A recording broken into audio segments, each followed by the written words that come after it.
سندھی شاعری پر فارسی شاعری کا گہرا اثر رہا ہے۔ حکیم نظامی گنجوی اپنے دور کے عظیم صوفی منش شاعر تھے۔ اس عظیم شاعر کو ہم کبھی فراموش نہیں کر سکتے۔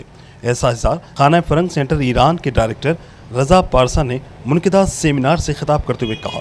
ان کا مزید کہنا تھا کہ نظامی گنجوی فارسی کلاسیکی شاعری کا ایک بڑا نام ہے اور ایران میں مارچ کے مہینے میں جشن گنجوی منایا جاتا ہے۔ خانہ فرنگ حیدرآباد مستقبل میں بھی اس طرح کے پروگرام منعقد کرتا رہے گا۔ معروف ادیب یوسف سندھی نے کہا کہ نظامی گنجوی فارسی کے افسانہ نگار شاعر ہیں۔ انہوں نے اپنی شاعری کو تحریک کا ذریعہ نہیں بنایا۔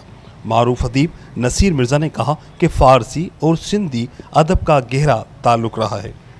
سچل، مرزا کلیچ بیگ، پیر حسام الدین راشدی اور ایاز فارسی سے آشنا تھے۔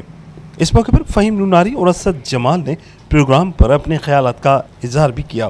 پروگرام میں سلیم چنا، واحد گندھاری، مور ساگر، شاہ زیب نوناری اور چیتن میگوان نے نظمیں سنائی۔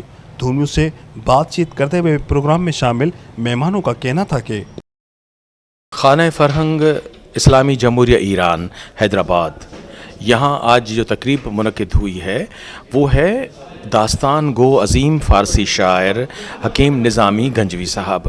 اب دیکھیں کہ برصغیر انڈو پاک میں بے دل ہوں، مرزا غالب ہوں، میر تقی میر ہوں، یہ ہماری زبان کے، ہم سندھ میں آئیں تو شاہ لطیف ہو، سچل سائیں ہو، یہ ہمارے عظیم شعراء میں شمار ہوتے ہیں جو قوموں کی ترجمانی کرتے ہیں، اپنی زبان کے محافظ بنتے ہیں۔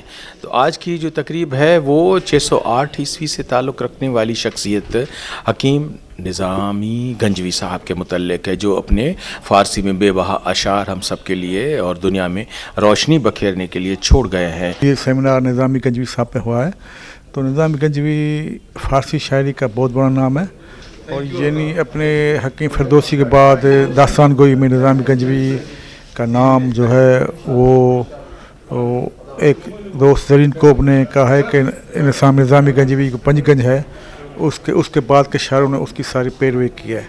اور نظامی گنجوی نے فارسی کے ساتھ آذری زبان میں بھی شاعری کی ہے، اور ایران میں نظامی گنجوی کی یعنی حکیم فردوسی کے بعد بہت بڑی اہمیت ہے۔ ای نام تو بهترین سرآغاز، بی نام تو نامه کی کنم باز.